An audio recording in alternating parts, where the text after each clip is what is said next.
स्वागत है आपका। अपने समस्त श्रद्धेय गुरुजनों को स्मरण करते हुए इस आशा, उम्मीद और विश्वास के साथ कार्यक्रम में जो प्रश्न पूछे जाएंगे वो आपके हमारे सबके ज्ञान में सहज और स्थायी वृद्धि करेंगे।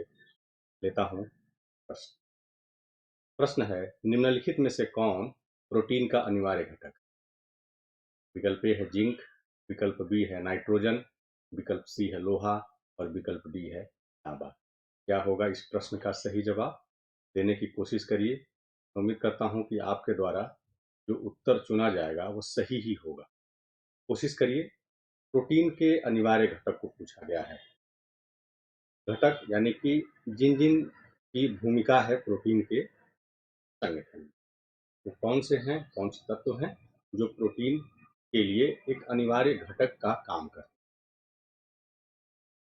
चलिए, आपने प्रश्न का अगर सही विकल्प चुन लिया तो उसका विश्लेषण कर लिया जाए और देखा जाए कि आपने जिस विकल्प को चुना है क्या वह सही है। विकल्प ए अगर आपने चुना है तो यह गलत है। लेकिन जिंक की बहुत बड़ी उपयोगिता है हमारे लिए।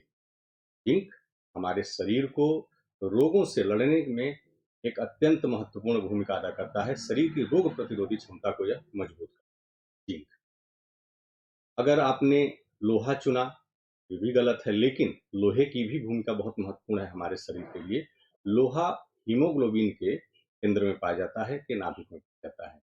कहा जाता है कि अगर लोहे की हमारे शरीर में मात्रा कम हो गई लोहे लौह खनिज की, तो उसका सीधा प्रभाव पड़ेगा हीमोग्लोबिन की मात्रा पे। और हीमोग्लोबिन की मात्रा अगर हमारे ब्लड में कम हुई तो फिर ऑक्सीजन की जो ट्रेवलिंग है, ऑक्सीजन को जो वहन करने की जो क्षमता है वो कम हो जाएगी। तत्पश्चात शरीर में ऊर्जा उत्पादन की क्षमता पर प्रतिकूल असर पड़ेगा। शरीर कमजोर होने लगेगा, थकने लगेगा। तो अगर आपने लोहा किया तो ये भी गलत है, और अगर आपने तांबा किया तो ये भी गलत है। एक ही विकल्प बचता है, विकल्प बी नाइट्रोजन, और यही सही है। इस प्रश्न का बिल्कुल सही जवाब होगा विकल्प बी नाइट्रोजन। प्रोटीन के जो अन्य और घटक हैं वह है कार्बन, हाइड्रोजन, ऑक्सीजन और नाइट्रोजन। एक जटिल संगठन है ये कार्बन, हाइड्रोजन और ऑक्सीजन नाइट्रोजन का। आपको पता होगा प्रोटीन का जो यूनिट है यानी कि इकाई है वो एमिनो एसिड होती है।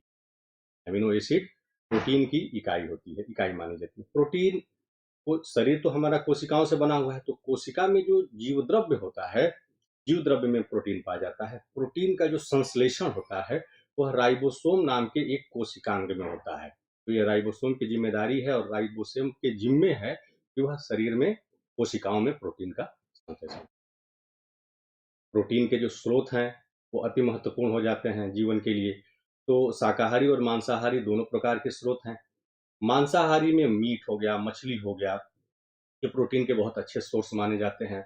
और शाकाहारियों के लिए दाल हो गई, और जो डेयरी प्रोडक्ट हो गए जैसे कि आपका पनीर हो गया, अंडा हो गया, ठीक है ना, ये प्रोटीन के शाकाहारी स्रोत में माने जाते हैं। तो उम्मीद करता हूँ कि आपको जो दी हुई जानकारी होगी वो आपको बेहतर लगी होगी।